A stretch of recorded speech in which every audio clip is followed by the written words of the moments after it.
In any dashboard application, there's typically two steps that one needs to go through to build a dashboard. First, you've got to create the data elements, the measures that we'll be using, and then secondly, creatively architect the dashboard. So this webinar takes you through that first step. How do we create the measures in the dashboard software? So in Spider Strategy, what you're going to do is sign into your scorecard area. And within that, you're going to choose which area you're going to build your dashboard in. In this case, we're going to be doing F2, more passengers. So if you right-click on F2, more passengers, what happens is a small window opens up that allows you to create a new performance measure. And I'm going to take you through the steps to do that. So if you click on that, eventually we're going to create a hierarchy like this, where within F2, we have the indicator that we're using on the scorecard. Then we're going to create a second child, which is just for the dashboard. And in that, we're going to put in the measures that we've identified that need to go on the dashboard. So let's take a look at that. What we're going to go do is take the spreadsheet that we worked on in Module 3, which is listing off your linked processes. And with each linked process, we're going to go and create a measure inside the dashboard for each one of those: customer service, ground operations, logistics, ticket sales. And we are also going to go and add in a measure for the overall performance of the linked project. Now, the projects are going to be measured in two ways. One is a red, yellow, green for the overall monthly performance, and then a Gantt chart that tells us how we've been performing on an ongoing basis. To create the red, yellow, green for the overall performance, we need to create a metric for it.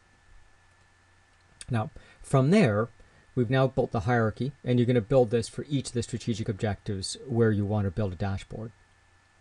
The next step is now to actually create the dashboard metric. Now, again, within the scorecard application, Spider Strategies, when you click on each one of those measures, it gives you the opportunity of putting in the detailed description and so forth. It allows you to choose what type of scoring we're going to have. Also, some of the measure details like smoothing techniques and so forth. And eventually, you're going to end up with this hierarchy like we've seen before. The next step is to begin to adjust the measure weightings. Now, what happens inside Spider is when you create objectives like this, the system automatically assigns it a weighting. So we're going to right-click, and within that, choose Edit Weightings. Because what we've seen here is it automatically gives a weighting of 1 to each of those measures we created. And that's not what we want to do. What we really want to do is create an equal weighting for each one of them. So in this case, we're going to say that the overall measure, number of paid customers, which is the one that's on the strategy map, gets 100% of the weighting, and these children all have 0 because we're just using them to create the dashboard, and we don't want their scores to interfere with the score on the strategy map and the scorecard. So based on this, we've now created the structure for the measures. The next step is you have to create the the target performance levels and so on, and maybe even import data if that's what you want to do. So to import data, what we're going to go do is create the spreadsheet that you can download. And in this case, I've created the metric name for each of the measures, the dates I'm putting in, what the red performance level is, what the goal level is, and the actual performance. And in fact, in that spreadsheet, I've created it so that these will turn red, yellow, and green based on the actual performance levels and the targets that you have in place. So this way you can just cross-check to make sure that the data looks good before you go about importing it. Now, let's talk about importing it. To do the import, you're going to log into the Spider Strategies Connect site, which was set up for your company. So that's going into the Spider Strategies site that they set up, then /connect. And in that, you'll be signing in with the same username and password, but it gives you the Connect site. Now, in the Connect site, the first screen is going to show you any spreadsheets that you've created before and gives you the opportunity of creating a new one for importing the data. So in this case, we're going to click on Create New, and a window will show up that will allow you to input some of the basic information. Now the basic information are things like, what are you going to call this import sheet, what style is it, and you have to point it to that spreadsheet we just created, and then you can click OK, which will allow it to get imported. Once you do that, you can now choose one of these other two bubbles. So we're going to move on to source data.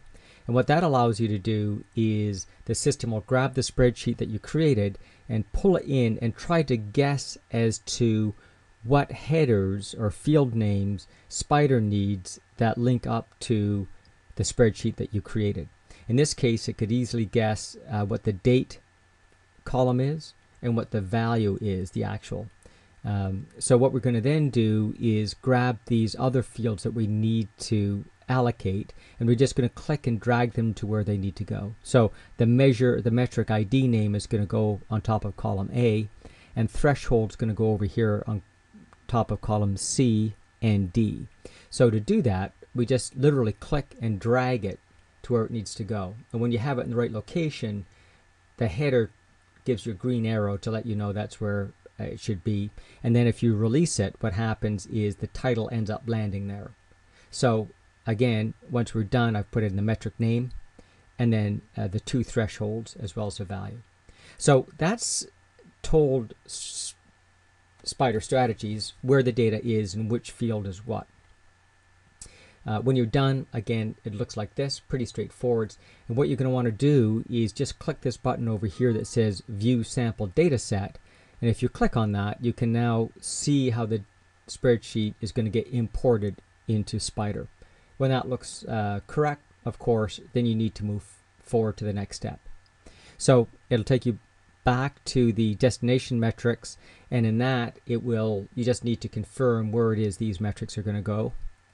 And then it's going to come back and show you its mapping, and you just need to double check to make sure that the metric names that you had in your spreadsheet line up correctly with the metrics that they have inside Spider. So for in this case, we've got customer service, ground ops, logistics, and so on, and it's done the mapping correctly. If there are fields in your spreadsheet it can't figure out, it will leave them over here, and you can click and drag it to which metric in Spider it's supposed to link to. Finally, we should be able to check on the scheduling, and in my case I chose not to schedule it because what I'm going to want to do is manually do the import just this once to set up the structure. So in this case, we're now working with the F2 passenger, more passengers process measures. I'm just going to click on Run Now, and you'll see right now the status is unknown. If I click on Run Now, it'll take a second, then come back and say either fail, and it'll be red, or success, as it has, to say it successfully brought that data into Spider. So at this point, we've now set up the structure in Spider, and we've brought in the data, the performance targets. So the next webinar and step will take us through how do you actually create the dashboard itself.